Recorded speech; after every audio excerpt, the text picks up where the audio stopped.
ఎవరైనా పట్టుదలతో ఉండాలండి. పట్టుదలతో ఉంటే మనం అనుకునేది ఏదైనా కానీ సాధిస్తాము. సో నేను ఇక్కడ వచ్చేసి ఈరోజు అయితే నాకు బ్లౌజులు 6 బ్లౌజులు టార్గెట్ అనమాట. సో 6 బ్లౌజులు కూడా నాకు వర్క్ అయితే చాలా ఉంది. ఈరోజు వంటలు చేసేది చాలా వంటలు అయితే చేశాను అనమాట. ఒకసారి చూసేసండి, నేనైతే 5కి లేచాను. 5కి లేచి మా ఆయన 5:30 డ్యూటీకి వెళ్తాడనమాట. మళ్ళీ మధ్యాహ్నం 2:30కి వస్తాడు.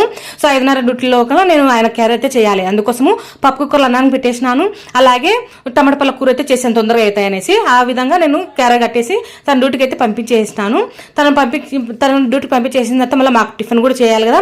సో మాకు టిఫిన్ వచ్చేసి ఉర్లగడ్డ కూర, అలాగే పూరి చేశాను. పూరి ఎందుకంటే అది ఎక్స్ట్రా పని అనమాట. పూరి ఎట్లా చేశానంటే, సో మామూలు అయితే ఉర్లగడ్డ కూర చపాతి చేద్దామనేసి అనుకున్నాను. తర్వాత చేశానండి. చపాతి చేసేటప్పుడు చపాతి వద్దమ్మా, నాకు ఉప్మా టమాటా పళ్ళ రసం చేయని మా మామ అన్నాడు, తనకు జ్వరం వచ్చిందనేసి. సో సర్లే అనేసి మళ్ళీ పిండి అయితే వేస్ట్ అవుతుంది కదా కొంచెము, ఇంక ఎండిపోతే మళ్ళీ సరిగ్గా తినరు పిల్లలు అనేసి మిగిలినటువంటి పిండిలో కొంచెం ఎల్లిపాయ కారం దంచేసి నేను వాటిని మళ్ళీ పూరీల మాదిరి చేశాను అనమాట. టేస్ట్ అయితే చాలా బాగుంటుంది. మనము స్నాక్ మాదిరి కూడా తినొచ్చు అనమాట.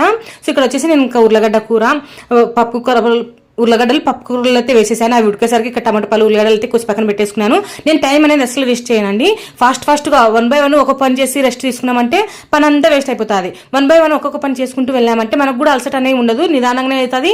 కానీ పనులన్నీ కంప్లీట్గా చేసేసుకుంటాము. సో చూడండి, ఇక్కడ వచ్చేసి నేను చపాతీలు అయితే కనుక ఇట్లా చేసేసుకుని, నేను ఇక్కడ ఇంట్లో పని చేస్తుంటే ఇక్కడ మా అత్త కసు నొక్కేసి తడిబట్ట పెట్టేసి ముగ్గైతే వేసేసింది అనమాట. సో ఇక్కడ వచ్చేసి నేను చపాతీలు కూడా కాల్ చేసేసానండి. ఇక్కడ వచ్చేసి చెప్పాను కదా పూరి వేస్ట్ అవుతుంది అనేసి, అది చపాతి పిండి వేస్ట్ అవుతుంది అనేసి పూరిలాగా ఈ విధంగా కొంచెం ఎల్లిపాయకారం దంచేసి ఈ విధంగా పూరీలు అయితే చేశాను. టేస్ట్ అయితే సూపర్ ఉంటాయి. ఒకసారి మీరు ట్రై చేయండి. తర్వాత వచ్చేసి పిల్లలకు టిఫిన్ అయితే పెట్టేశాను. నేను స్నానం చేసి రెడీ చేసేసరికి 10-13 అయితే అయిందండి. ఇప్పటి నుంచి నేను 6 బ్లౌజులు అయితే స్టిచ్చింగ్ అయితే చేయాలి. సో ఈ విధంగా నేను 6 బ్లౌజులలో ఇప్పుడు ఫస్ట్ 4 బ్లౌజులు అనేవి కట్టింగ్ అనేది చేస్తున్నాను. సో ఈ 4 బ్లౌజులు స్టిచ్చింగ్ చేసేటప్పుడు నాకు మళ్ళీ ఒక అర్జెంట్ కాల్ అయితే వచ్చింది. ఇంకొక బ్లౌజ్ కుడతారక్క అనేసి అయితే, సో సర్లే తెచ్చుకోండి అనేసి చెప్పాను. నేనైతే ఇప్పుడు అర్జెంట్ అని చెప్పినప్పుడు అర్జెంట్ వచ్చినటువంటి బ్లౌజులను అయితే నేను ఎన్నికైతే పంపినండి. ఎందుకంటే మనకి ఇప్పుడు అర్జెంట్ కుట్టించినప్పుడు వాళ్ళ దృష్టిలో మనం ఉండిపోతాం అనమాట. మళ్ళీ నెక్స్ట్ సార్ కూడా వాళ్ళు మనకి తెచ్చిస్తారు, అక్క చాలా పర్వాలేదు అర్జెంట్ అనగానే కుట్టిస్తుంది అనేసి అయితే వాళ్ళు అనుకుంటారు. సో ఈ 4 జాయిట్లు వచ్చేసి 2:30 కల్లా కంప్లీట్ అయితే చేశాను. మళ్ళీ ఇంకా 2 బ్లౌజులు అయితే 8కి తక్కువ ఉండగానే నేను స్టిచ్చింగ్ అయితే చేశానండి. మా ఆయన 2:30కి వచ్చాడు కదా, 2:30కి వస్తే మేము అన్నం తినేసి 3:30కి అయితే మళ్ళీ నేను స్టార్ట్ చేశాను కట్టింగ్ స్టిచ్చింగ్ అయితే మొత్తం 8 కల్లా కుట్టేశానండి. 8 కూడా కాలేదు ఇంకా. అంటే మళ్ళీ మధ్యాహ్నం 5 గంటలకు లేచి కసులు నూకాను.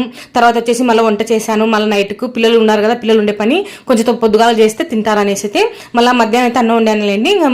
మధ్యాహ్నం వండే అన్నం ఉందనేసి సాయంత్రం చట్నీ అయితే చేసేసాను అనమాట. తొందరగా అయిపోయింది. ఇంక శారీకి కూడా ఫాల్స్ వేసేసి ఈ 2 బ్లౌజులు కూడా స్టిచ్చింగ్ అయితే చేసేసాను. ఫైనల్ అయితే 8 కాకముందుకే 2 బ్లౌజులు కూడా స్టిచ్చింగ్ అయితే అయిపోయాయి. ఈ విధంగా టార్గెట్ అనేది పెట్టుకుంటే మనం అనుకునే టైంలో ఖచ్చితంగా 6 బ్లౌజులు అయితే నేను స్టిచ్చింగ్ అయితే చేశాను.